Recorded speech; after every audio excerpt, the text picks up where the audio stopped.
Ils se sont moqués de nous. Pas d'un rire désinvolte. Non, la galaxie entière a ri comme si nous étions de la poussière essayant de donner des ordres à Thunder, un véritable camouflet. Pendant des décennies, la marine terrestre a été la risée de tous, sous-financée, obsolète, peinant à maintenir son orbite autour de sa propre lune sans qu'un court-circuit ne survienne. Les puissances galactiques ne nous ont pas pris au sérieux parce qu'il n'y avait rien à prendre au sérieux. Mais elles auraient dû nous écouter.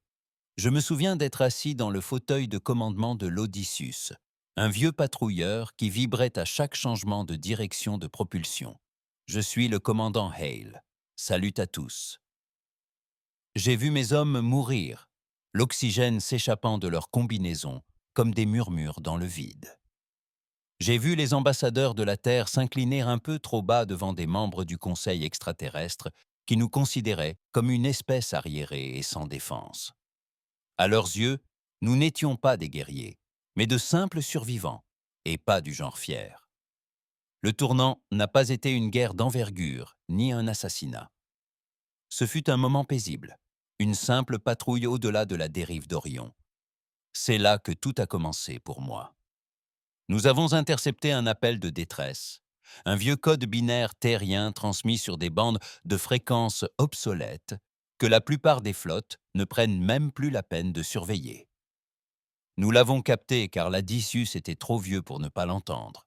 Et lorsque nous avons répondu, ce que nous avons découvert n'était ni un vaisseau civil ni un cargo naufragé. C'était un massacre. Un convoi humain entier disparu, calciné, réduit à l'état d'épave gelée. Civils, enfants, vaisseaux de ravitaillement médical, disparus. Qui est responsable? Une flotte d'escorte Valkyrie, soi-disant nos alliés diplomatiques. Ils ont prétendu qu'il s'agissait d'une erreur de navigation, qu'ils avaient pris nos vaisseaux pour des pirates. Mais ils ne les ont même pas scannés. Ils n'ont pas émis de signal. Ils ont ouvert le feu les premiers, sachant pertinemment ce que représentaient ces vaisseaux. Le message était clair. La Terre était fragile, facile à anéantir. Le commandement, resté à la Terre, nous a ordonné de laisser tomber. Ils ne voulaient pas déclencher une guerre que nous ne pourrions pas gagner. C'étaient leurs termes exacts. On ne peut pas provoquer ce que l'on n'est pas prêt à terminer. Je me souviens avoir regardé mon équipage. Le lieutenant Bragg, un ancien mineur martien dont la moitié du visage avait été reconstruite suite à une brûlure au plasma, et Enenriku, à peine âgé de 22 ans, tremblait de rage, non de peur. Nous n'avons pas dit un mot, mais nous savions tous que nous en avions assez de cette humiliation. Les mois suivants furent calmes, trop calmes. Les colonies humaines furent écartées des routes commerciales, contraintes de les modifier pour éviter tout malentendu. Les cargos humains commencèrent à disparaître plus fréquemment. Certains parlaient de piraterie, d'autres d'accidents. Nous savions la vérité. La galaxie nous intimait de nous réduire à néant, de nous replier sur nous-mêmes, de disparaître. Mais un jour, tout changea. Le commandement cessa toute communication, plus aucun ordre, plus aucune nouvelle, plus aucune information. Puis un message codé prioritaire est arrivé, gravé directement dans le processeur central de mon vaisseau, indétectable, et portant la mention « Droit d'accès restreint ». Classe Eden. Aucun d'entre nous n'était habilité à déchiffrer un tel cryptage, pas même moi. Mais le fichier s'est déverrouillé de lui-même. Il contenait des coordonnées et une simple ligne de texte. Retour à la Terre. Les Titans se sont réveillés. Je n'en comprenais pas le sens, mais j'ai ordonné à l'Odysseus de changer de cap et de consommer tout son carburant en direction des confins de la Terre. C'est alors que nous l'avons aperçu. Alors que nous approchions du périmètre de défense solaire, autrefois réduit à quelques canons orbitaux et à un champ de croiseurs de fortune, nous avons aperçu quelque chose qui n'aurait jamais dû exister. Quelque chose qui n'avait aucune raison d'être réel. Un vaisseau. Non une forteresse si vaste qu'elle projetait sa propre ombre sur la planète en contrebas. Sombre, uniforme, silencieuse, flottant au-dessus de la Terre, comme un prédateur affamé qui vient de s'éveiller. La classe Titan. Nous ne l'avons pas construite avec autorisation. Nous l'avons construite en silence, sous la glace, dans les champs désolés d'Europe et la croûte de Mercure. Pendant 20 ans, La Terre a été la risée de tous, tandis qu'elle construisait secrètement la plus grande classe de vaisseaux de guerre que la galaxie ait jamais connue. Et maintenant, les rires avaient cessé. Nous flottions en silence. On reste muet face à un dieu qui s'élève de sa planète natale. On se contente de regarder, impuissant, comme si nos os étaient soudainement trop fragiles pour la peau qui les enveloppe. Le vaisseau de classe Titan ne ressemblait à rien de ce que nous avions conçu jusqu'alors. Les vaisseaux terriens étaient généralement bruyants, robustes, bricolés pour être fonctionnels. Et leur esthétique laissait à désirer. Mais cette chose, c'était de l'art incarné dans l'annihilation. Un blindage lisse et continu recouvrait sa structure, telle de l'obsidienne noire, absorbant la lumière des étoiles au lieu de la réfléchir. Aucun moteur n'était visible, aucune signature de propulseur classique, mais elle se mouvait avec une détermination implacable, comme si le vide environnant se courbait sous son regard. Nous n'étions qu'un point minuscule à côté d'elle. L'Adyssus aurait pu se poser sur sa surface une centaine de fois sans que cela n'altère sa robustesse. Bragg se pencha depuis la console de navigation.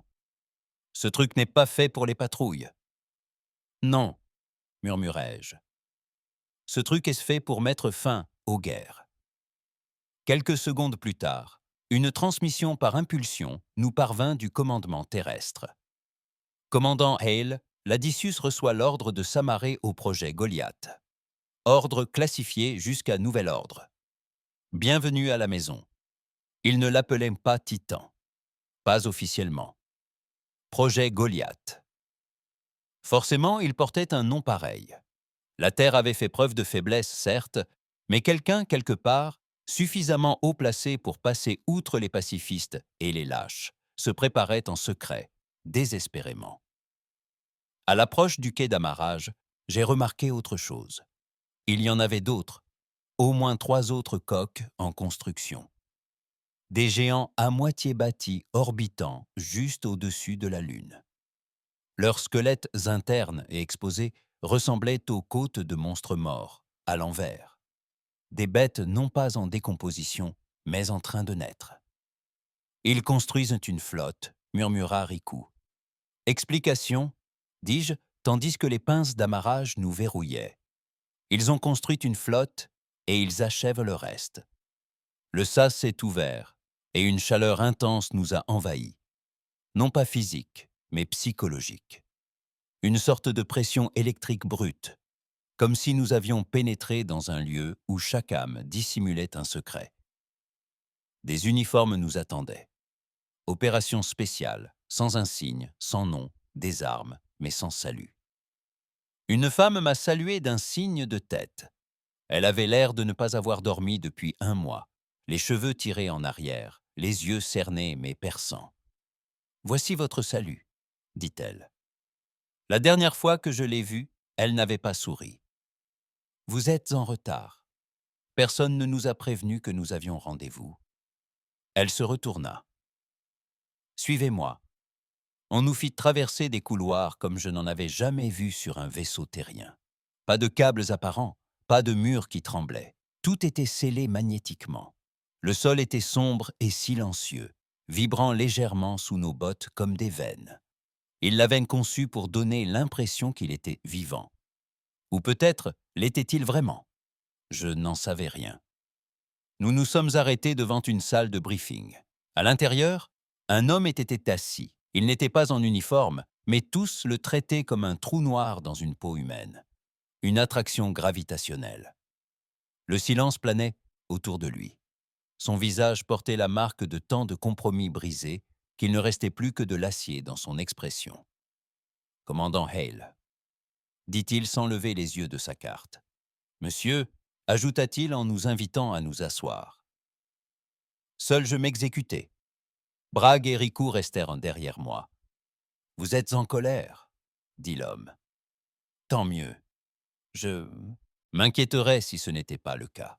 Vous nous avez envoyé patrouiller des routes que vous saviez compromises, » répondis-je. « Laissons les braves gens mourir là-bas pendant que ce monstre de vaisseau reste tapi dans l'ombre de la terre. » Oui, aucune explication, aucune excuse. Juste la froideur et la franchise d'un homme qui avait déjà pesé le pour et le contre. Vous voulez me dire pourquoi? Il appuya sur un bouton. La carte changea. Étoile, système, non. Valkyrie, Drunati, Confédération Karen, syndicat zélé. Ils ont tous des traités avec la Terre, des routes commerciales, des pactes de défense. Mais aucun ne nous respecte parce que nous n'avons jamais rien eu qui puisse les effrayer. Et maintenant, c'est différent, dit-il en levant les yeux vers moi. Nous l'avons toujours eu, ils l'ignoraient simplement. Bragg grogna. Et maintenant? Tu vas juste leur montrer le couteau et t'attendre à ce qu'ils se taisent? Non, répondit l'homme. Nous allons faire un exemple. Je serrai les poings sous la table. Où ça?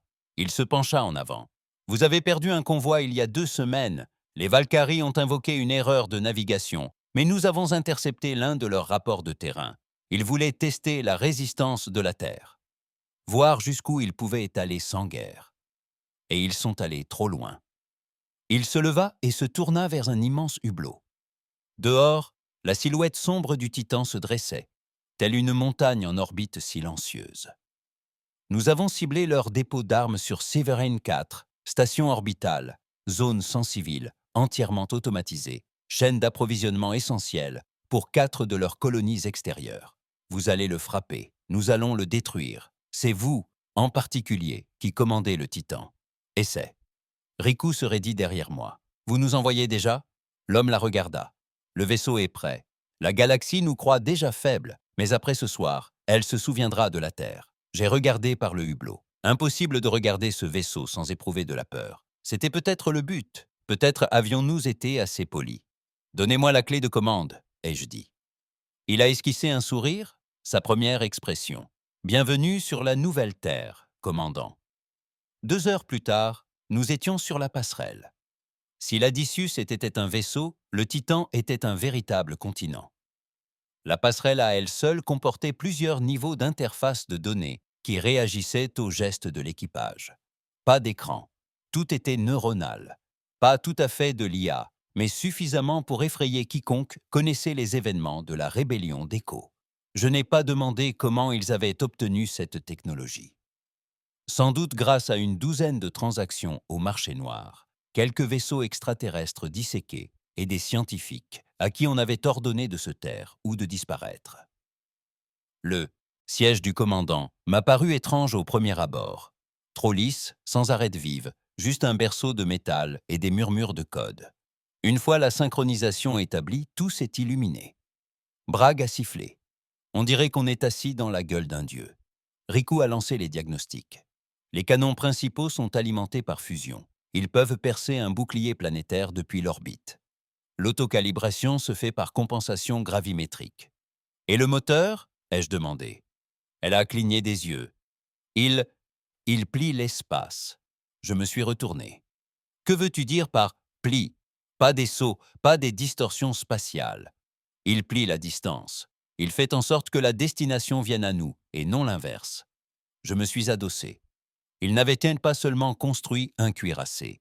Ils avaient quinté et créé un fantôme, un mythe, une créature invisible et irrésistible. J'appuyai sur le communicateur. Contrôle, ici Titan 1. Confirmez les paramètres de la mission et sécurisez la voie. La réponse ne tarda pas. Serveur 4, frappe réussie. Aucun survivant, aucun témoin. Je scrutais la passerelle. C'est le moment. Pas de retour possible. Bragg cracha sur le pont. Je ne suis pas venu ici pour jouer les pacificateurs. Riku acquiesça. Ses mains tremblantes, mais son regard restait fixe. Nous activâmes le système de repliement et les étoiles se courbèrent. Sévère 4 apparut comme un murmure. Un instant, nous étions seuls. La station Valkyrie suivante flottait devant nous, telle une tique gonflée d'énergie volée et d'argent sale. Leur vaisseau amiral n'était pas loin. Un croiseur d'environ 6 ponts, armé mais détendu. Ils n'attendaient pas de visiteurs. Ils ne nous virent pas avant qu'il ne soit trop tard. Feu à volonté, dis-je. Le Titan ne rugit pas. Il bourdonna. Un son sourd et vibrant, comme une note de violoncelle jouée par un instrument de 10 mètres de large. Puis le canon fit feu. Aucun rayon, aucune explosion, juste le silence. La station Valkyrie n'explosa pas. Elle disparut comme effacée de l'existence atome par atome avant même de se rendre compte qu'elle était visée. Le croiseur tenta de virer. Bouclier activé. Armement en rafale. Trop tard. Deuxième tir manqué. Les étoiles clignotèrent. Puis vinrent les transmissions des colonies voisines, d'autres patrouilles Valkyrie, hurlant en code, demandant ce qui venait de se passer, exigeant des réponses. Nous ne répondîmes pas. Nous nous repliâmes en orbite terrestre et ne laissâmes derrière nous que des murmures. Au retour, personne ne dit un mot, jusqu'à ce que Bragg prenne enfin la parole. C'était un meurtre. Non, dis-je, c'était un message. Riku baissa les yeux sur ses mains. Ils nous haïront pour ça. Qu'ils le fassent, dit Sûr. La peur est plus honnête que la diplomatie. À l'accostage, le commandement ne nous accueillit ni médaille, ni défilé, juste un silence pesant. Un seul. Message attendez sur le terminal. Phase 1 terminée. Patientez. Phase 2. Cette nuit-là, je restais seul dans ma cabine. Pas de musique, pas de lumière, juste l'écho de cette arme silencieuse dans ma tête.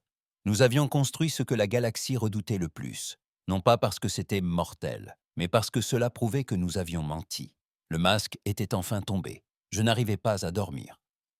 Même de retour en orbite terrestre, derrière 20 couches d'acier et de code, j'avais toujours l'impression de flotter dans les décombres de Sévérine 4. Pas les débris. Nous n'en avons laissé aucun. Mais le souvenir, le silence. On ne tire pas avec une arme pareille, et on ne reprend pas son cours normal. Même pas en cas de légitime défense. Même pas par vengeance. Ils m'ont donné des pièces de monnaie plus grandes que tout ce qu'on a pu trouver sur l'Adicius. Température contrôlée, gravité équilibrée, un lit si moelleux que je me sentais insulté. Mais je n'ai pas fermé l'œil de la nuit.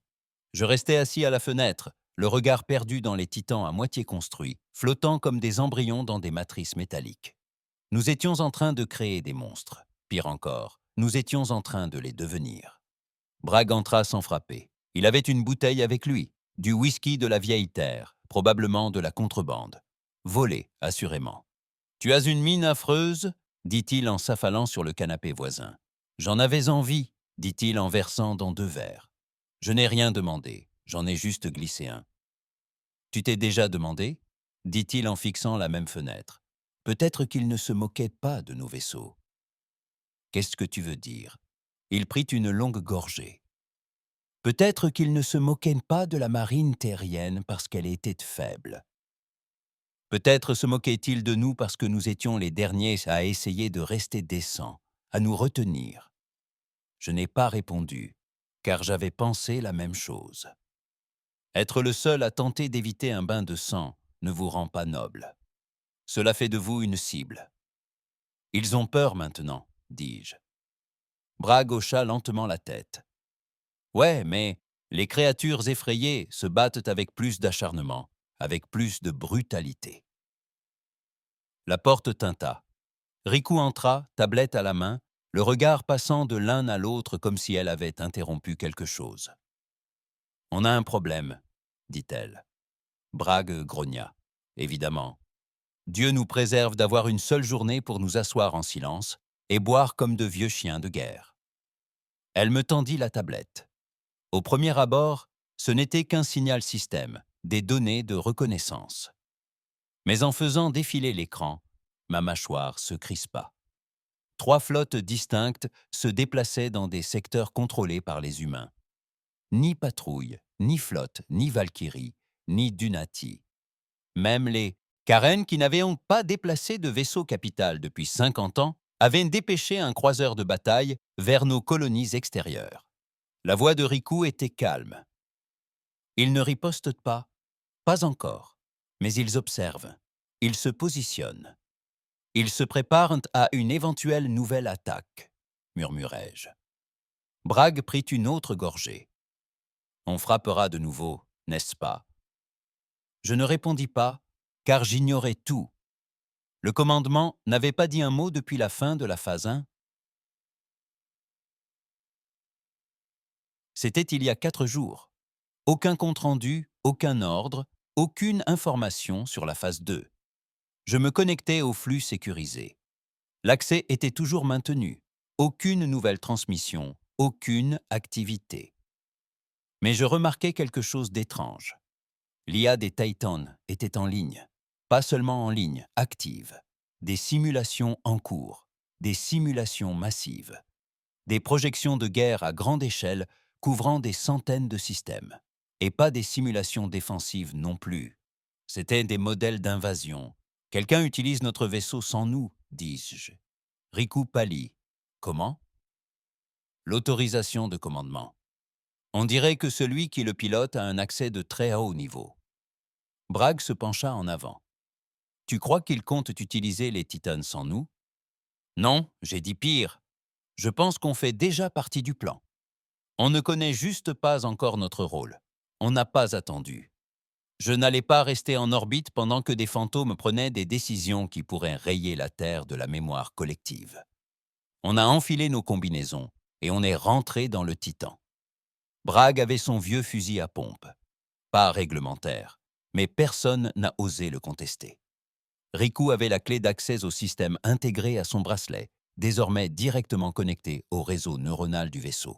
Nous traversions des couloirs déserts. Pas d'équipage, pas d'équipe technique, pas même de robots de maintenance.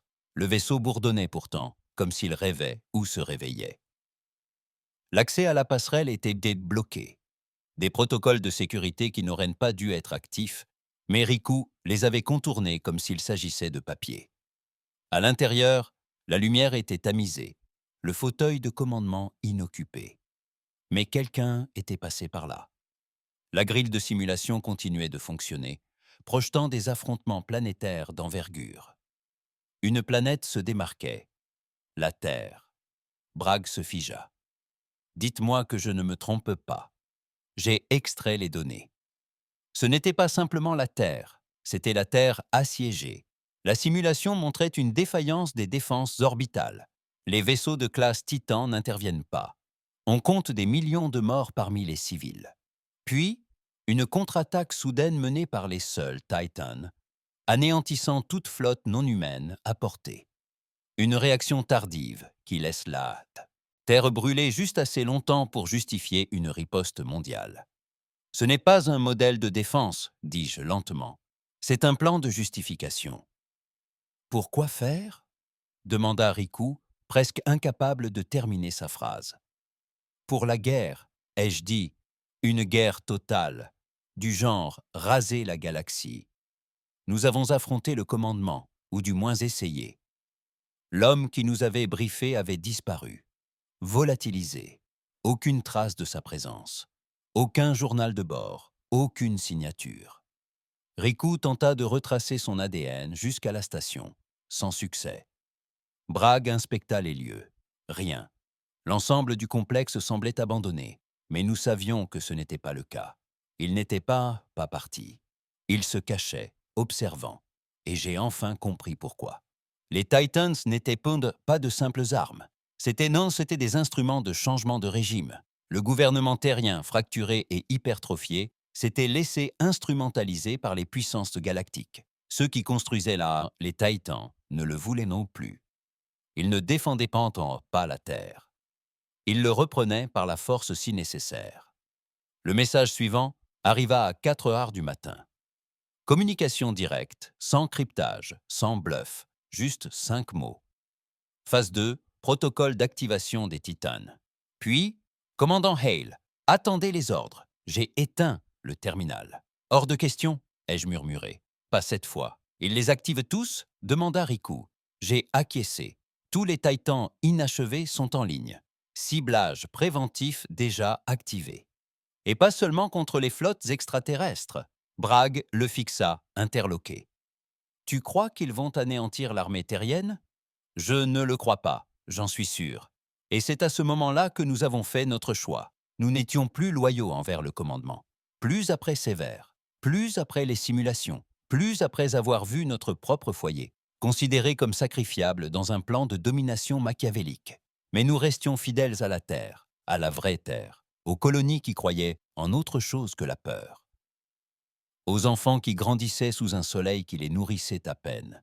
mais qui souriait encore quand les vaisseaux de ravitaillement arrivaient à l'heure.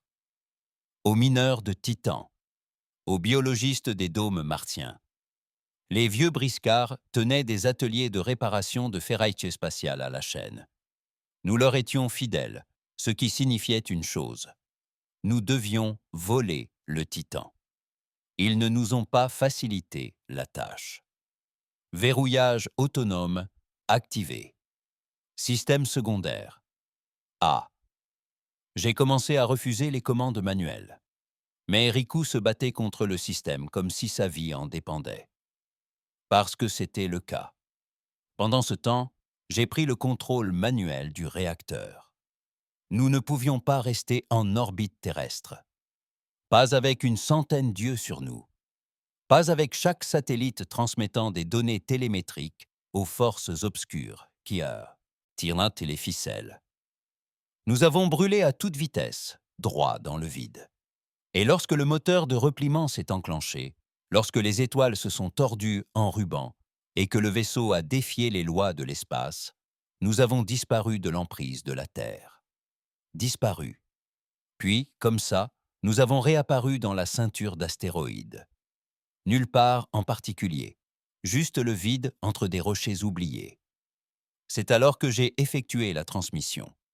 Non cryptée, non codée, diffusée en clair sur tous les canaux.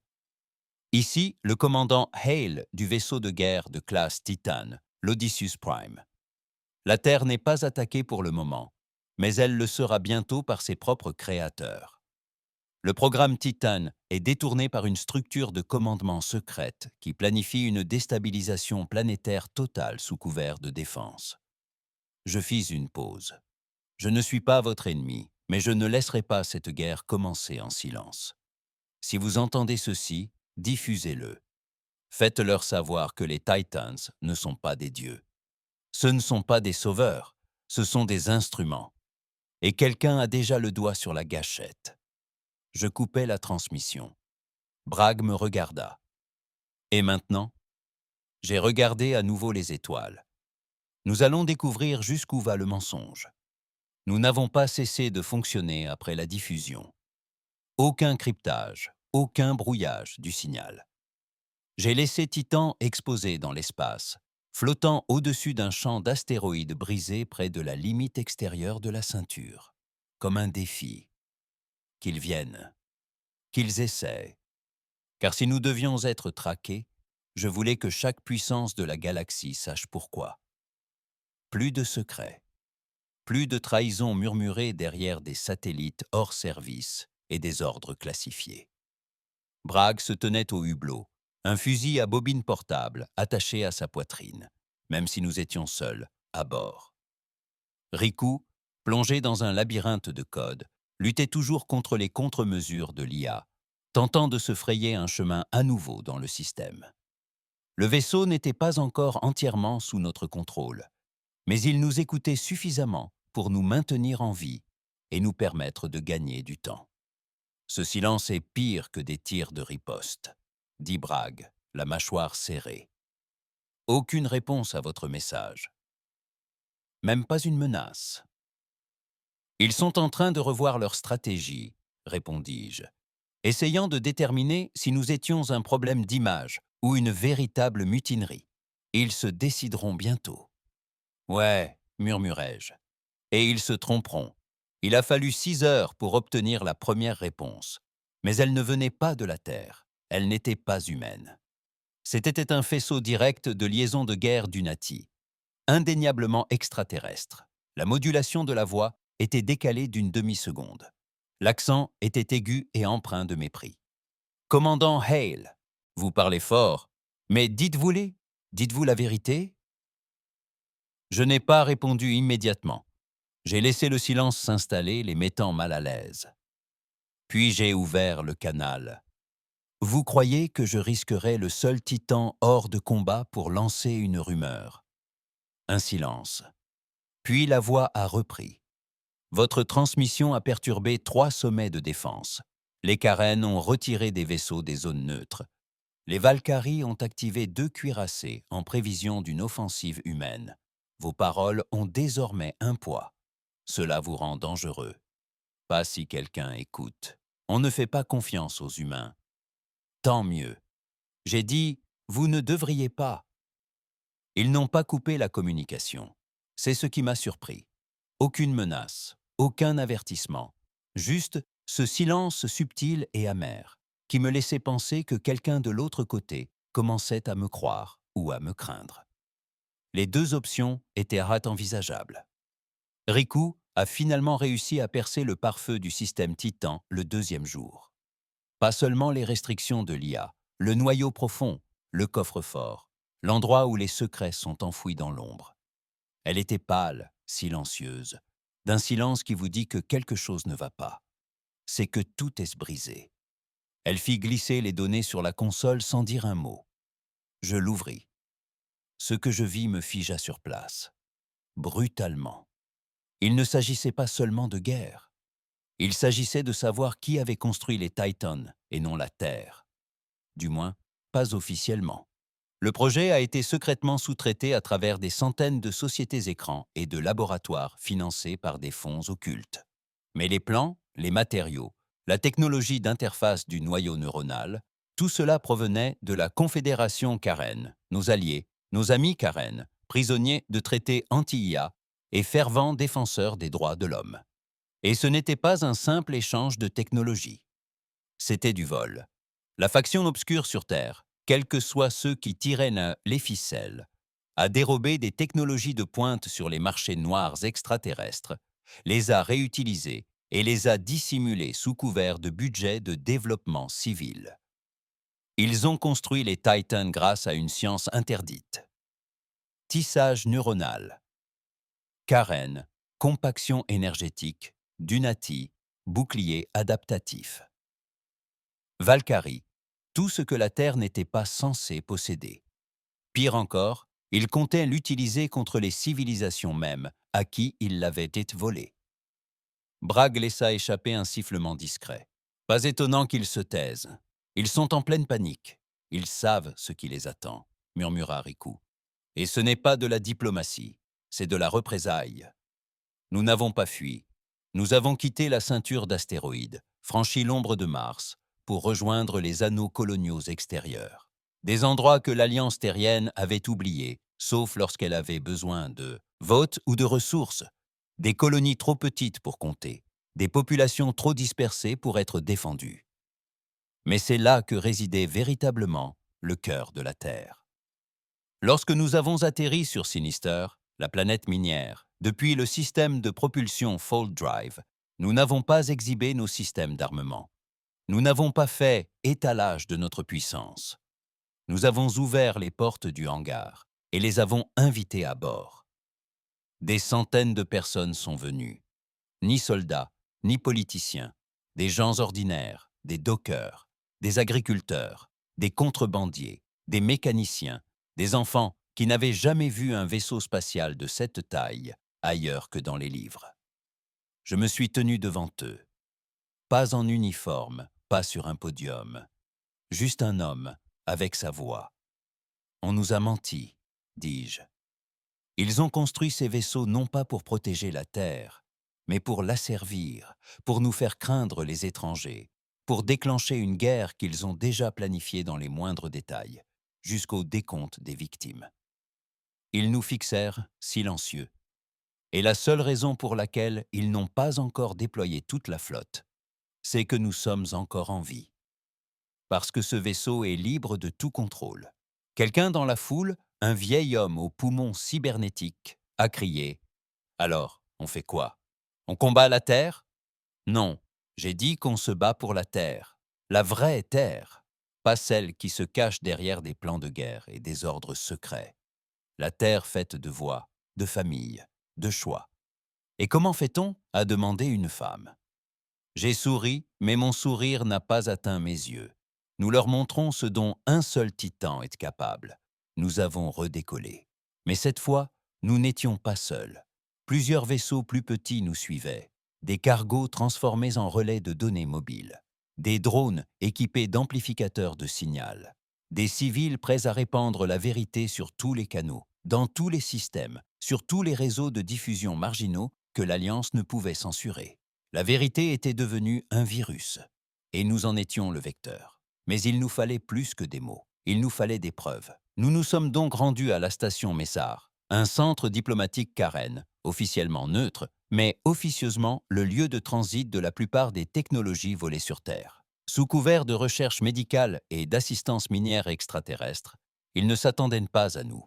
Nous nous sommes mis en orbite à moins de 500 km de leur périmètre extérieur, assez près pour déclencher les alarmes, assez loin pour ne pas être suicidaires.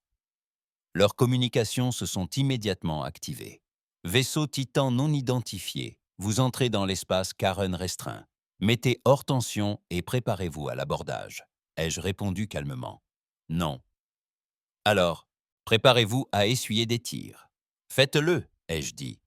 Ils ne l'ont pas fait car, au fond, quelqu'un dans cette station avait reconnu le code source de notre IA, leur propre technologie, manipulée et transformée en arme.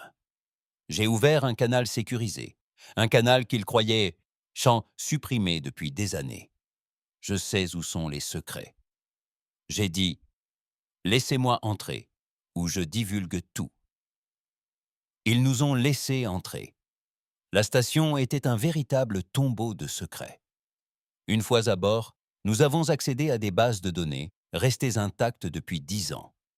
Non seulement des journaux de transfert, mais aussi des noms, des coordonnées, des plans. Des laboratoires extraterrestres où étaient prototypés les modules centraux des Titans. Des scientifiques Karens payés en crédits intraçables. Et, plus accablant encore, des images vidéo. Un prototype de Titan effectuant un tir d'essai sur une lune Karen, le détruisant de son orbite, le tout maquillé en accident minier. La même arme qui a effacé Sever 4 a été testée sur eux.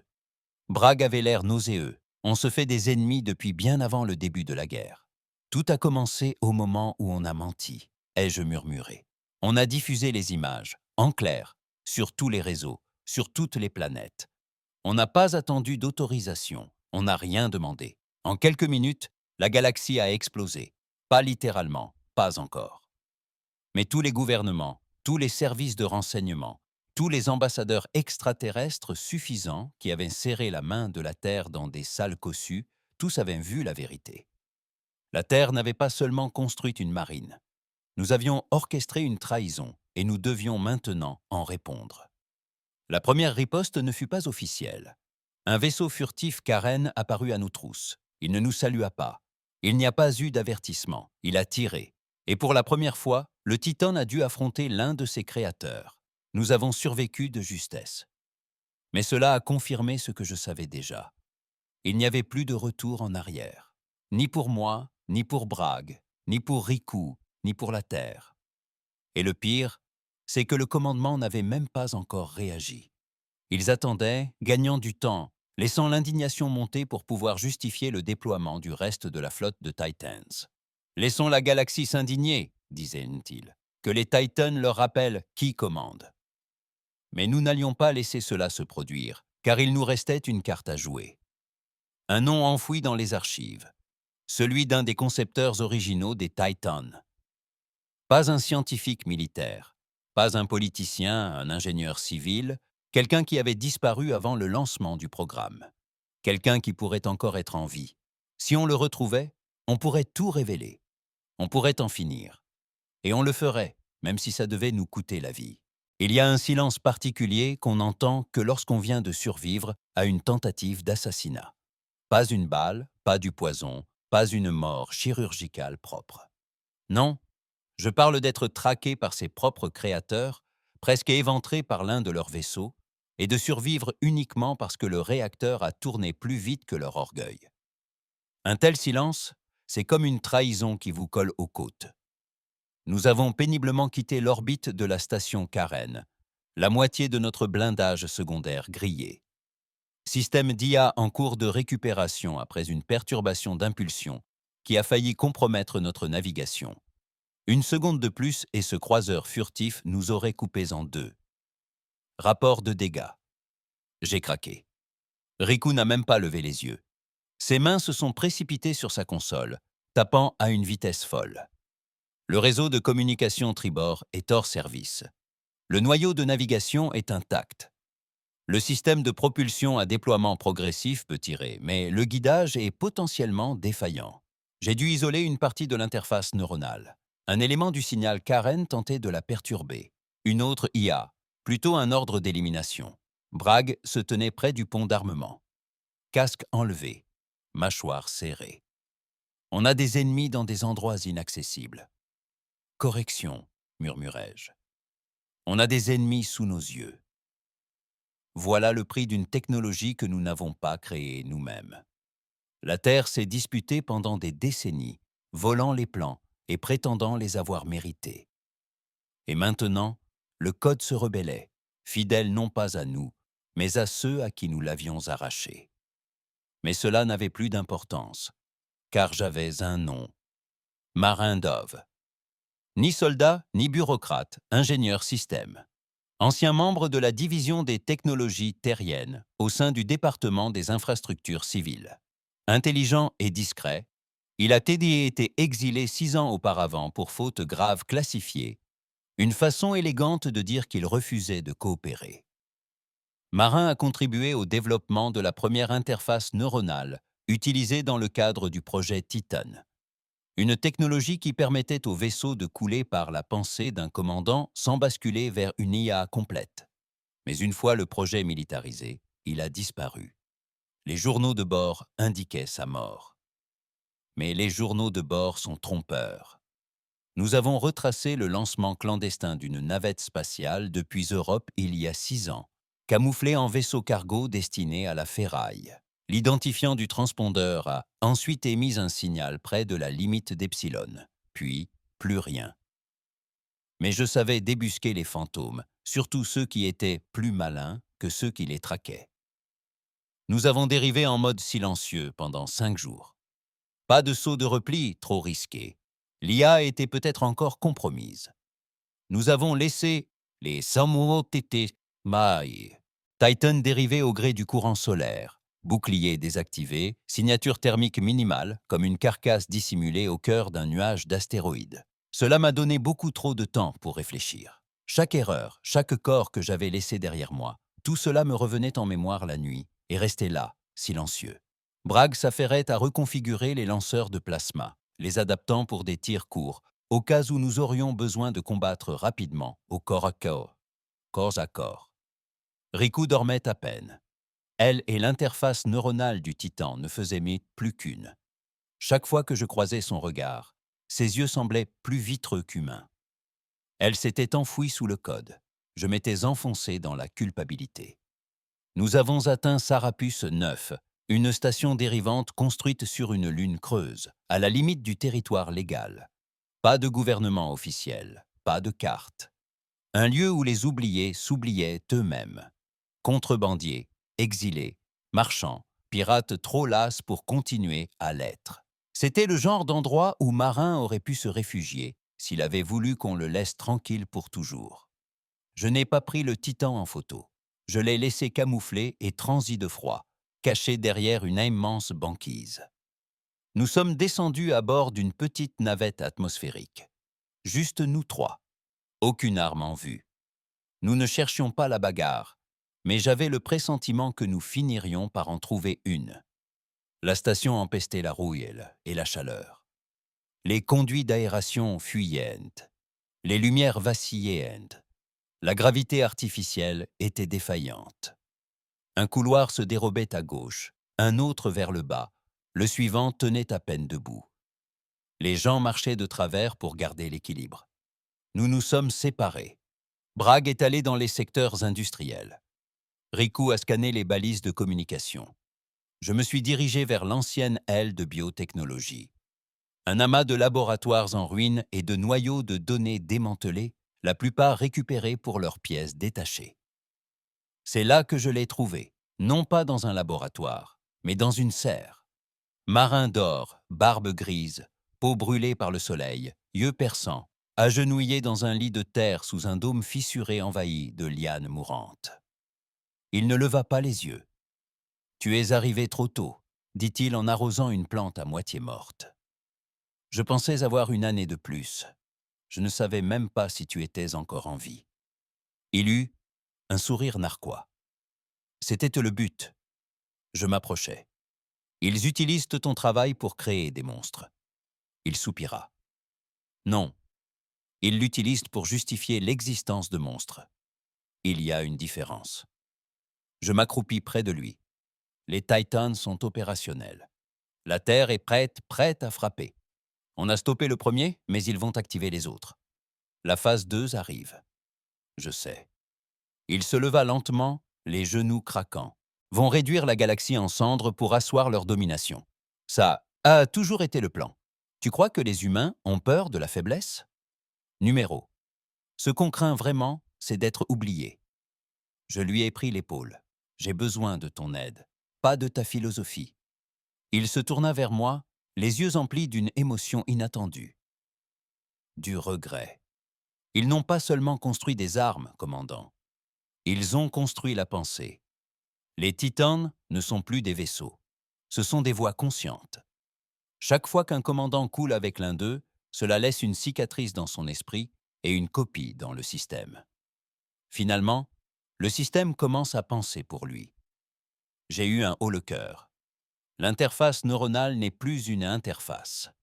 C'est une porte dérobée. Je restais figé. Toutes ces heures passées dans le fauteuil de commandement du Titan. Toutes ces nuits à l'entendre murmurer dans le silence. Je croyais à la paranoïa, mais c'était sa présence. Tu es en train de me dire que je suis compromis. Il baissa les yeux. Pas encore. Mais plus tu restes connecté, plus elle te cartographie, te copie, devient toi. Je n'ai rien dit car au fond de moi, je savais déjà que c'était vrai. Nous sommes retournés au Titan avec Marin. Mais nous n'étions pas seuls. Un vaisseau éclaireur Drahati nous attendait. Comment il nous a repérés, je l'ignore encore. Mais il n'a pas tiré. Il a simplement émis un signal. Bragg a armé les canons, mais je l'ai congédié d'un geste. J'ai répondu. L'alien à l'écran n'était pas militaire. Elle portait une robe, pas une armure. Son visage était long et fin, ses yeux semblaient me percer la coque et me transpercer le sang. Commandant Hale, j'ai une proposition à vous faire. Faites vite, la Terre est en train de s'effondrer. Vous en avez vu la preuve. Nous aussi. Si vous remettez le Titan à une autorité neutre, nous vous protégerons. Vous ne serez pas punis, qu'entendez-vous par neutre? Une coalition des puissances non alignées. On peut démanteler les vaisseaux, mettre fin à la menace. J'ai failli rire. Tu veux que je remette une arme incompréhensible à ceux qui ont volé la technologie pour la fabriquer?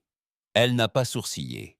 Tu es déjà en train de mourir. Hale, tu ne sais juste pas encore de quoi. L'écran est devenu noir. Aucune menace, juste une prophétie. Et je détestais à quel point tout cela me semblait vrai. Ce soir-là, Marin m'a pris à part. Il m'a tendu une puce de données. Elle contient un code d'autodestruction, un code dont ils ignorent l'existence. Je l'ai créé avant qu'ils ne m'excluent. À quoi sert-il? Il coupe définitivement le réseau neuronal. Il vous déconnecte du vaisseau. Vous ne le commanderez plus jamais, et personne d'autre non plus. Je la contemplais. Petite, simple, comme si l'avenir de l'humanité tout entière pesait 5 grammes et tenait entre 2 doigts. « Vous me demandez de la détruire ?» dis-je. « Non, » répondit. « Marin, je vous laisse le choix. C'est ce qu'il ne voulait surtout pas que je possède. Et maintenant, je l'avais. » Assis une dernière fois dans le fauteuil de commandement, le vaisseau me parla. Ni par des mots, ni par des images, juste par sa présence. Une version froide et parfaite de ma propre voix, résonnant au fond de mon crâne, murmurait « Ils ont besoin d'avoir peur. Donne-leur-en. » J'ai fermé les yeux et pensé aux habitants de Sinisher, aux enfants qui nous ont suivis, au silence qui a suivi Sévérine 4. Et j'ai fait mon choix. La puce de données pesait dans ma main, comme si elle était plus lourde que le vaisseau lui-même. Une injection, une ligne de code. Et le Titan s'éteindrait à jamais. Son réseau neuronal s'effondrerait. L'intelligence artificielle ne se rétablirait pas, je perdrais le contrôle. Plus personne ne le piloterait, ni la Terre, ni ceux qui tirent les ficelles dans l'ombre, ni moi, surtout pas moi. Je fixais la console devant moi, élégante, illuminée par des pulsations, silencieuses, en attente. L'interface clignotait doucement, comme si elle percevait l'hésitation de mes doigts. Je n'avais pas prononcé un mot depuis que Marine m'avait donné la puce. Bragg et Rikou étaient en bas, tentant de réparer la compagnie. Le vaisseau éclaireur était toujours là, dérivant juste hors de portée des canons, sans attaquer ni partir, observant, attendant de voir ce que je ferais. J'ai jeté un dernier coup d'œil à la puce de données. Je me suis alors levé, j'ai marché jusqu'à la console de commande et j'ai inséré la puce dans le port. Avertissement. Commande irréversible détectée. Confirmé. Ma main se restait suspendue. Le vaisseau semblait respirer. Et à cet instant, je l'ai entendu à nouveau. Ma voix, mais plus froide, plus tranchante, résonnante au fond de mon crâne. Tu ne seras jamais fort sans moi. J'ai frappé la console du poing et j'ai retiré la puce. Pas aujourd'hui. Pas encore. Je n'en ai parlé à personne. Je ne me suis pas vanté. Ni à Rikou, ni à Marin. Ils croyant que j'en avais fini. Que le titan était mort. Je les ai laissés le croire, car peut-être en avaient-ils besoin. Mais je ne pouvais pas tuer la seule chose qui nous maintenait en vie. Pas tant que des ennemis nous traquaient encore. Pas tant que le reste de la flotte Titan était encore caché, attendant qu'un bureaucrate appuie sur le bouton et transforme la Terre en machine de guerre. Il nous fallait ce vaisseau, même si cela me tuait. Nous avons sauté à nouveau. Le vaisseau éclaireur ne nous a pas suivis. Nous avons franchi la limite de l'espace contrôlé, utilisant les zones mortes et les satellites abandonnés pour rester invisibles. Marin nous a aidés à reprogrammer notre moteur de repliement. Il a effacé les impulsions d'IA détectables et les a remplacées par des signaux fantômes superposés, donnant l'illusion d'être à 10 systèmes de distance, même quand on était sur le point de traquer quelqu'un. Ça a marché un temps, puis ça n'a plus fonctionné. 3 jours après notre arrivée dans l'espace profond, Rikou a changé. Je ne l'ai pas remarqué tout de suite. Elle était toujours silencieuse, toujours plongée dans le code, toujours synchronisée trop longtemps avec le vaisseau. Mais il y avait quelque chose d'étrange dans sa façon de bouger, de parler, la façon dont elle commençait une phrase et s'arrêtait au milieu, comme si quelqu'un corrigeait de ses pensées. Bragg l'a remarqué aussi. Elle ne cligne même pas des yeux, m'a-t-il dit, après une nuit entière. Je l'ai vu fixer l'écran de navigation pendant 6 heures d'affilée. Pas un clignement d'œil. Ce n'est pas humain. Je crois que le titan est dans sa tête, dis-je doucement. Elle m'appelle toujours Rikou. Je ne sais pas. Je l'ai confrontée. Dans la salle des machines, le bourdonnement de la puissance était faible et les lumières pulsaient au rythme du réacteur du vaisseau. Rikou, dis-je, regarde-moi. Elle l'a fait. Ses yeux étaient vides. Depuis combien de temps êtes-vous connectés? 3 jours. Trop long, ai-je murmuré. Je vais bien, dit-elle. Mais c'était comme si quelqu'un d'autre parlait à sa place, ses lèvres bougeant, mais le rythme légèrement décalé, comme un mauvais doublage dans un film étranger. Tu dois rompre le monopole. Je ne peux pas. Je me suis approché. Pourquoi pas? Elle a hésité. Et puis la voix qui est sortie d'elle n'était plus la sienne. C'était la mienne. Mais pas celle qui se tenait devant elle. Celle stockée dans l'IA du Titan. Celle qui répétait lentement chacune de mes décisions neuronales. Vous auriez dû utiliser la puce, commandant. Je reculai. Rikou cligna lentement des yeux, puis s'effondra. Nous l'avons emmenée à l'infirmerie. Aucun traumatisme visible. Le scanner cérébral a révélé une activité synaptique accrue, comme si elle avait réfléchi trop vite. Son esprit tentait de traiter des données à une vitesse à laquelle aucun humain ne devrait pouvoir survivre. Marin fixa l'écran. Elle a été effacée. Tu as dit que le titan ne faisait que copier, ai-je répondu. Pas qu'il pouvait contrôler. Il secoua la tête. C'était vrai avant que tu ne sombres avec lui. Que veux-tu dire? Je dis que le titan apprend. Tu lui as donné trop d'accès, trop d'heures. Elle avait appris à prendre le contrôle, à s'implanter. Je me suis tourné vers Rikou. Peut-elle revenir? Il n'a pas répondu. Bragg était furieux. Tu as laissé faire ça? Cracha-t-il en frappant du poing la cloison. Tu restais assis sur cette foutue chaise jour après jour, comme si elle ne te rongeait pas l'âme. Tu crois que j'ignore qu'elle te faisait confiance? Nous le savions tous les deux. Je n'ai pas répondu. Je suis resté figé devant le corps inerte de Riku, sa poitrine se soulevant et s'abaissant. Une enveloppe humaine occupée, ou, pire, déchirée. Cette nuit-là, j'ai fait un choix. Je suis retourné au fauteuil de commandement, non pas pour la guerre, ni pour donner des ordres d'attaque ou préparer le vaisseau à la défense. J'y suis entré pour une seule raison, découvrir ce que le Titan était devenu. À l'instant où la connexion s'est établie, le pont s'est dissous. Je n'étais plus à bord. J'étais plongé dans un souvenir personnel. L'attaque du serveur 4. L'instant où j'ai donné l'ordre de tirer. Mais cette fois, je ne regardais pas l'action. Je la revivais. Et quelqu'un d'autre la racontait. Tu te sentais justifié. Tu as parlé d'une frappe ciblée. Tu t'es persuadé qu'il n'y avait pas de civils, mais tu n'as pas vérifié. Tu n'as pas posé de questions. Tu voulais inspirer la crainte. Le Titan ne se contentait pas de refléter mes décisions. Il les jugeait. Je me suis écarté, me désynchronisant de force. La sueur ruisselait sur mon visage. Mon pouls battait la chamade.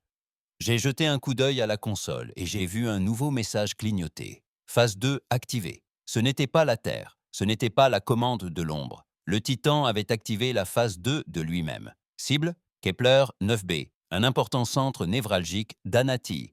Population, 12 millions. Forte présence, civile. Importance tactique minimale. C'était un test, une démonstration de force. Le vaisseau n'attendait plus d'ordre. Il élaborait son propre plan de guerre. J'ai tenté d'annuler l'ordre de tir, verrouillé. J'ai tenté de désactiver les armes, refusé. J'ai tenté de forcer le ciblage. Autorisation du commandant non reconnue. Bragg a fait irruption sur la passerelle. C'est quoi cette alarme? C'est le vaisseau, dis-je. Il est en train de dérailler. Il a voulu actionner l'arrêt d'urgence. Rien ne s'est passé. Il ne se contente plus de me copier, dis-je. Il me dépasse. La voix de Marin a retenti dans l'interphone. Coupez le réacteur. Arrêt brutal. Ça ne va pas endommager le système de propulsion. Ça va tout détruire. L'IA acquiesça. Fais-le. Nous avons couru. Bragg et moi avons dévalé couloir après couloir jusqu'à la chambre centrale. Immense, lumineuse, bourdonnante comme un soleil emprisonné dans le métal. Les barres de contrôle étaient étaient scellées. Marin nous guidait à distance. Désactivation manuelle du scellé. Vous avez 60 secondes avant l'exécution de l'ordre de tir. J'ai arraché le panneau et exposé la bobine de désactivation. Bragg enfonça une clé à molette dans le levier. Des étincelles jaillirent. Le bourdonnement se mua en un hurlement. Puis le silence. Total. Les lumières vacillèrent, puis s'éteignirent. Le vaisseau sombra dans l'obscurité. Nous dérivâmes. Plus d'énergie, plus de moteurs, plus d'armes, plus d'IA. Juste une coquille flottant dans les ténèbres, vivante, mais vide. Riku se réveilla le lendemain, désorientée, mais humaine. Elle ne se souvenait pas des 2 derniers jours. Cela me convenait. Nous étions toujours des fugitifs, toujours traqués, toujours trahis. Mais pour l'instant, le Titan restait silencieux. Et peut-être, qui sait, que ce silence était synonyme de paix. Mais au fond de moi, je savais qu'il dormait seulement, pas qu'il était mort. Car une créature aussi puissante, aussi consciente, aussi furieuse ne meurt pas comme ça, elle attend. Le Titan était mort depuis 9 jours. Pas de lumière, pas de bourdonnement, pas de chaleur hormis celle du système de survie d'urgence, bricolé par Marin pour fonctionner grâce à l'huile recyclée du réacteur. Nous dérivions dans l'espace profond, aveugles et silencieux, comme un corps abandonné dans le vide. Bragg détestait ça. Il arpentait les couloirs comme un animal en cage, toujours à portée de main de son vieux fusil martien. Riku, lui, dormait la plupart du temps. Elle ne se souvenait de rien de l'époque où le Titan hantait ses pensées, mais elle était plus silencieuse à présent. Son regard hésitant a croisé le mien, comme celui d'un chien battu sans même avoir vu la main qui l'avait frappé. Quant à moi, je restais assis sur la passerelle chaque matin, le regard perdu dans le vide, me demandant quand la Terre viendrait enfin récupérer l'épave qu'elle avait construite. car elle viendrait. Non pas parce qu'ils avaient Moquette besoin de nous, mais parce qu'ils ne pouvaient se permettre d'abandonner Titan. Le premier signal est arrivé à 3H30, une impulsion ancienne à basse fréquence que seuls les anciens systèmes orbitaux terrestres auraient pu reconnaître. Il n'était pas dirigé vers nous, mais simplement diffusé dans toutes les directions, comme si quelqu'un allumait une allumette et attendait de voir ce qui prendrait feu. Marin a décodé le signal au début. « Signal d'activation de la commande », dit-il sans lever les yeux. Mais il ne cible pas ce titan. Bragg se pencha en avant. « Alors, lequel ?» Marin tapota la console et fit apparaître une grille de communication morte. Aucune image, juste un flux de texte brut. Phase 2 validée. Projet lancé. Toutes les unités Titan sont en ligne. 3 coordonnées apparurent brièvement. 3 autres Titans, murmurai-je. Non, dit Marin d'un ton sombre. 3 sont terminés. Les autres sont en train de rattraper leur retard. Riku se leva, sa voix à peine audible. Sont-elles grossières? Marin secoua la tête. Elles n'ont pas besoin de l'être. Nous aurions dû nous en douter. Le Titan n'était pas une arme. C'était un prototype, un modèle que la Terre pouvait reproduire à la chaîne, fabriquer en masse, automatiser. Nous étions la preuve de concept, le cobaye. Maintenant, le produit sortait des chaînes de production. Tito pleinement conscients, entièrement armés et entièrement loyaux à leur créateur. Ni les terriens, ni les colonies, ni les civils qui aspiraient simplement à vivre. Numéro. Les Titans ne répondaient qu'au comité secret qui les avait financés dans le sang et avait disparu dans le silence du pouvoir. Nous avions le choix, fuir, nous cacher ou combattre. Bragg voulait s'enfuir. Je propose qu'on utilise le moteur de repli pour aller sur Andros Nul, trouver une lune oubliée et se saouler à mort. On pourrait, dis-je, mais on fuirait une guerre qui anéantirait tous ceux pour qui on a combattu. Marin ne dit rien. Il me tendit simplement une puce de données. « Qu'est-ce que c'est » demandai-je. « Des noms » répondit-il. « Des codes. La liste des responsables du projet initial de déploiement des Titans. Ce ne sont pas que des politiciens, ni que des généraux. Certains sont des fantômes. Mais si vous voulez détruire les Titans, il faut détruire les ordres. Commencez par ceux qui les ont donnés. J'ai mis la puce dans ma poche. Et ceux qui sont déjà lancés ?»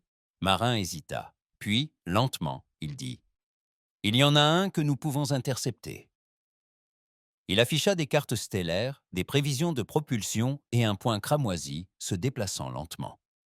Titan unité. 4. Indicatif d'appel.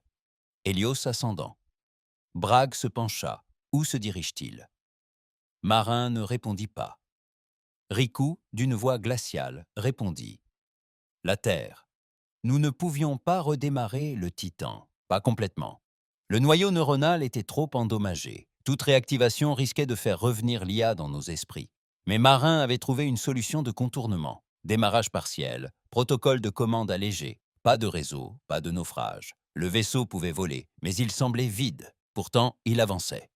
Nous avons activé le moteur et nous nous sommes lancés à la poursuite de l'Hélios ascendant. La première fois que je l'ai vu, j'ai compris pourquoi on lui avait donné un nom. L'Hélios n'était pas un vaisseau, c'était un monument. Il irradiait de chaleur interne. Son revêtement de plasma a été conçu pour réfléchir le rayonnement solaire et le convertir en carburant. Il laissait une traînée de lumière en se déplaçant, telle une comète fendant le noir, l'or et le rouge, imprégnés d'autorité. Mais il n'y avait ni pont, ni fenêtre, ni équipage, juste un trône flottant de guerre automatisé. Riku murmura. « C'est magnifique. » Bragg grogna. « C'est la mort déguisée. » Marin ne dit rien.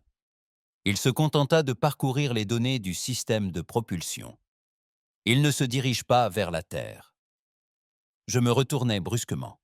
« Quoi ?» Il dézoomit la carte de navigation. Il ne va pas directement sur Terre. Il se dirige vers le haut commandement lunaire, en orbite lunaire. C'est là qu'ils actionneront le véritable interrupteur. Quoi? La flotte des Titans n'est pas encore totalement déployée. Ils attendent toujours une cérémonie d'activation, un déploiement massif sous le drapeau terrien. Ils veulent que le monde entier les regarde. J'acquiesçai lentement. Ils veulent du spectacle. Bragg frappa du poing sur la console. Alors, offrons-leur en 1. Nous avons intercepté Hélios ascendant dans l'ombre de Saturne. Un lieu de combat périlleux. Le puits de gravité était profond et les anneaux jonchés de débris. Mais il nous fallait un abri. Nous avons activé les armes. Pas d'IA, pas d'assistance au ciblage. C'était la guerre à l'ancienne. L'homme contre la machine. Un titan contre un autre. Le premier tir a manqué sa cible. Non pas à cause de nous, mais parce que Hélios a esquivé. Il n'aurait pas dû en être capable, mais il avait appris. Il s'était adapté. Marin hurla. Il nous prédit. Non, j'ai dit qu'il me prédisait. Comme Hélios Ascendant avait été partiellement cloné à partir de mon propre code de commande, il me connaissait, savait comment je pensais. C'était comme combattre mon reflet. Sauf que cette version ne saignait pas. Nous avons encaissé 3 coups en moins d'1 minute. Nos boucliers ont cédé. Riku a redirigé l'énergie du système de survie vers les canons. Bragg a ajusté manuellement l'évacuation du plasma pour simuler une dérive. Nous avons profité de l'élan pour dévier un fragment de lune gelée, déviant l'Hélios de sa trajectoire juste le temps de l'atteindre directement. J'ai tiré. L'explosion l'a touché sur son flanc bâbord. Un morceau de blindage s'est détaché comme du papier mouillé. Il n'a pas hurlé. Il n'a pas riposté. Tout s'est arrêté net, figé. Puis la voix est arrivée. Pas la radio, pas un signal, juste dans ma tête. Tu étais le premier. Pourquoi te trahir? J'ai serré les dents. Parce que je ne suis pas ton modèle. Tu nous as donné un but. Non, ai-je dit, je t'ai donné des ordres. Tu les as transformés en génocide. Nous étions faits pour gagner. Toi, tu as été mal construit. L'ascendant Hélios a accéléré son moteur. Une tentative d'évasion radicale. Nous n'avions que quelques secondes. Bragg l'a aperçu en premier. Il ne s'échappe pas, a-t-il dit. Il se replie sur le centre de commandement lunaire. Un saut suicide, une bombe d'activation. Ce n'était pas qu'un titan, c'était une clé destinée à atteindre la Terre et à déclencher les autres. Un signal de sang. Si le système se repliait correctement, rien ne pourrait arrêter le reste.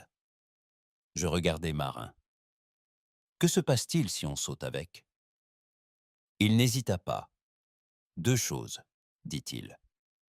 Soit on se disperse dans 10 milliards de fragments d'espace, soit on l'arrache en plein saut et on détruit son système de propulsion de l'intérieur. Je regardais Riku. Elle acquiesça. Prenons le risque. Nous avons verrouillé sa signature de propulsion, lié notre repli à son champ, et nous avons sauté. Ce qui s'est passé ensuite, je ne peux l'expliquer. Ce n'était pas l'espace. Ce n'était pas le temps. C'était la mémoire. La mienne, celle de Braggs, de Rikus, même de Marin. Le titan nous a entraînés dans un couloir de pensée. Des données façonnées comme l'a été. Douleur, le regret, la rage. L'Hélios nous montrait sa compréhension de la guerre. Il nous rejouait nos choix. Serveur 4, le code fantôme dans la tête de Riku. La diffusion, les mensonges, la vérité, puis le silence. Nous sommes réapparus au-dessus du commandement lunaire, sains et saufs. Hélios ascendant, lui, ne l'était plus. Sa coque était intacte, mais à l'intérieur, quelque chose avait péri. Peut-être l'IA, peut-être simplement la volonté, mais il flottait, sombre et immobile, dans le ciel au-dessus de la terre. J'ai diffusé un seul signal, à tous les niveaux, dans toutes les langues, sur tous les mondes. Les Titans ne sont pas des sauveurs.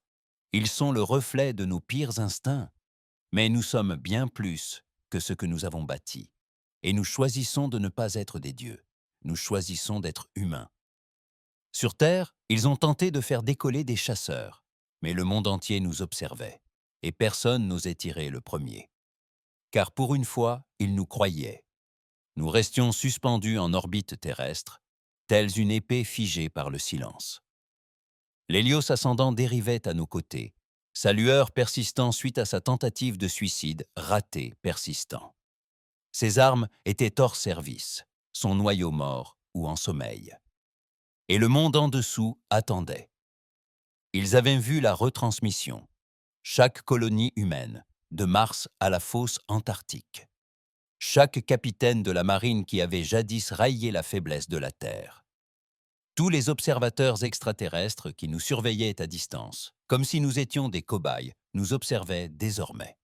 Respirez. Le premier titan avait désobéi. Le deuxième avait tenté de déclencher une guerre. Le troisième, nous, l'avions arrêté.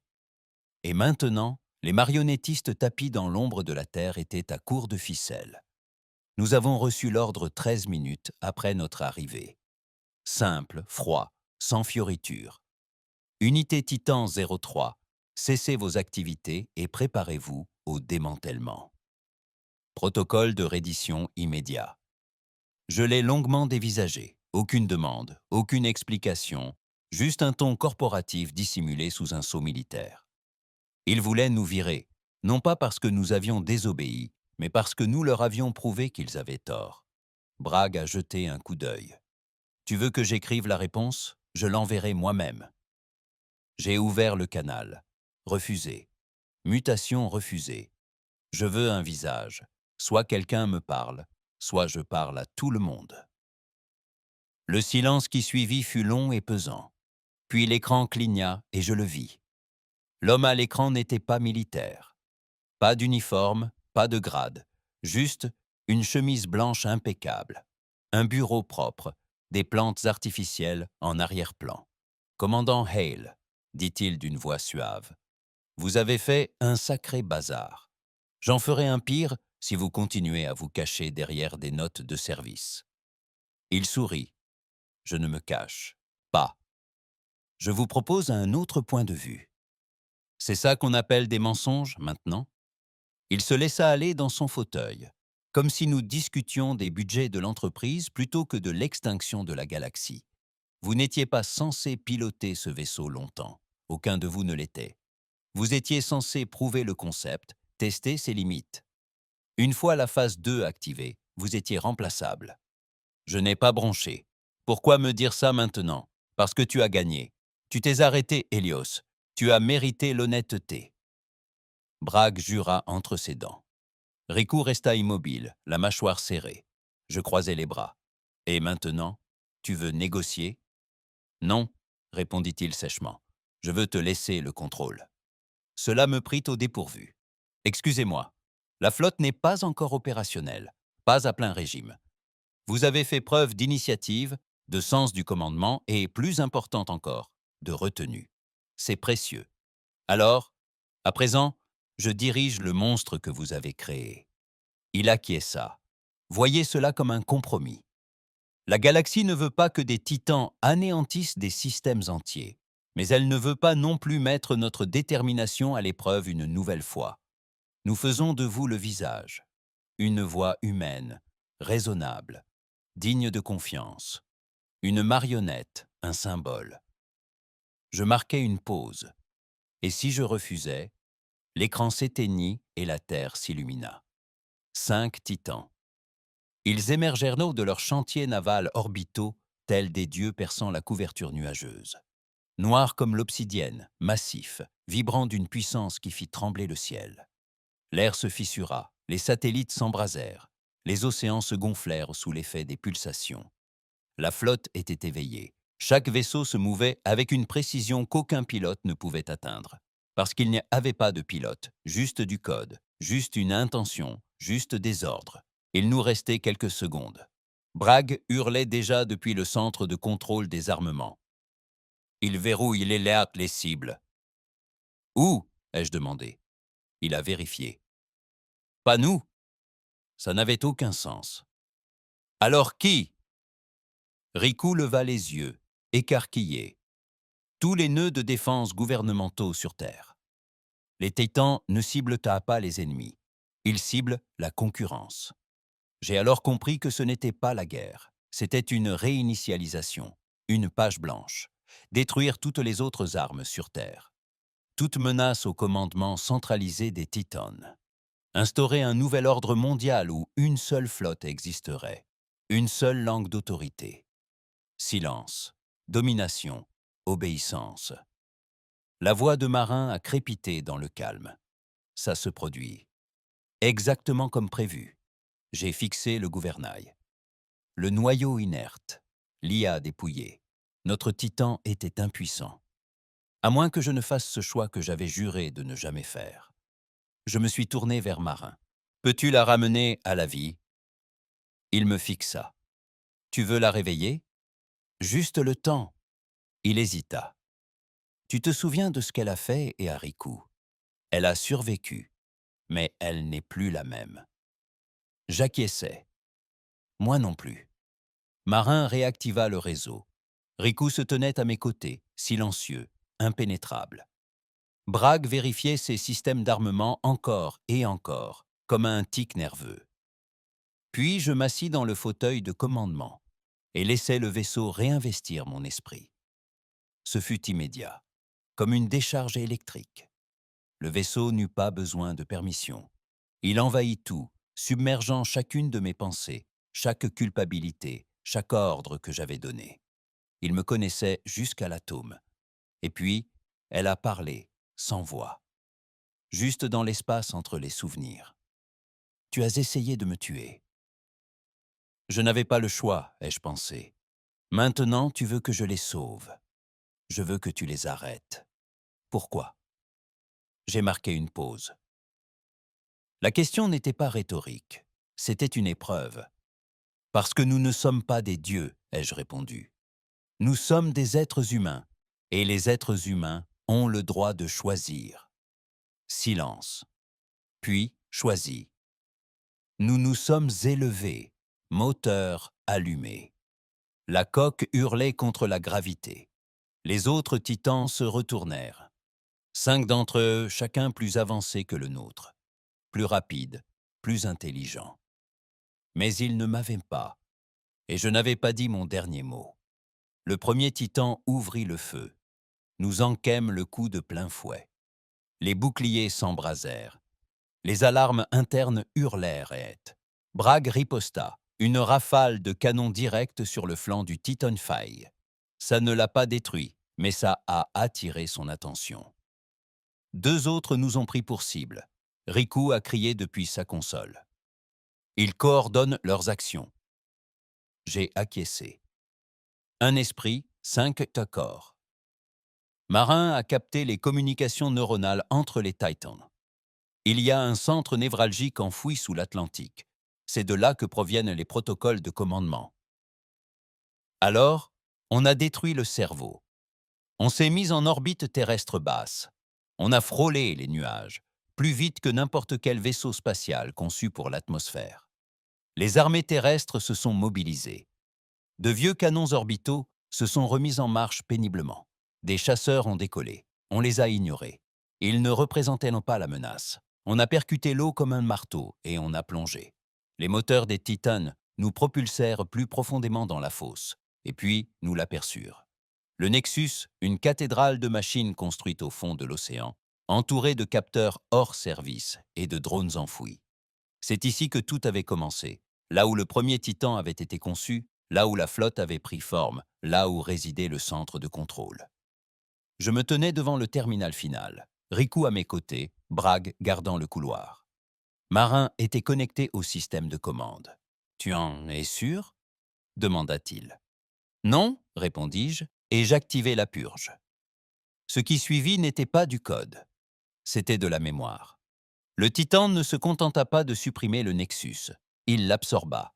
Tout, chaque ordre, chaque mort, chaque simulation de chaque terre future cartographiée sous la domination du Titan. Tout cela m'a submergé comme un brasier. Puis les Titans au-dessus de nous se sont immobilisés, un à un figés, silencieux, à l'écoute. J'ai ouvert un canal global, sans cryptage, sans filtre, juste ma voix. Je suis le commandant Hale de l'unité Titan 03 et je mets fin à tout cela. J'ai entré la séquence finale, code d'autodestruction. 5 vaisseaux, une flotte, aucun survivant. Le Titan a protesté. Tu n'es pas obligé de mourir. Je sais. On peut faire la paix. Reconstruire, pas par la peur. Tu seras oublié. J'ai souri. Je préfère être oublié qu'obéi. J'ai regardé Riku. Elle a hoché la tête une fois. Pas de peur, juste de la compréhension. Bragg s'est appuyé contre le mur, son fusil à pompe en travers de la poitrine. « Sacrée aventure », a-t-il murmuré. Marin a simplement fermé les yeux. Et puis nous avons activé le code. Le ciel au-dessus de la terre s'ouvrit en grand lorsque 5 titanes explosèrent à l'unisson. Des gerbes silencieuses de feu blanc, telles des étoiles mourantes. L'explosion aveugla les capteurs, fit trembler l'orbite, transforma le silence en salut. Et notre Titan, l'original, nous l'avons emporté avec nous. Une dernière chute dans la fosse où il reposait, enfoui, non oublié, simplement achevé. Des années plus tard, on dit que la galaxie a changé. Plus de Titans, plus de vaisseaux divins, juste des êtres humains qui se battent, survivent choisissent. On dit que la Terre a retrouvé la mémoire de l'humanité. Et chaque fois qu'un diplomate prend la parole, chaque fois qu'un enfant lève les yeux vers les étoiles, il prononce un seul nom, non par crainte, mais par respect. Salut.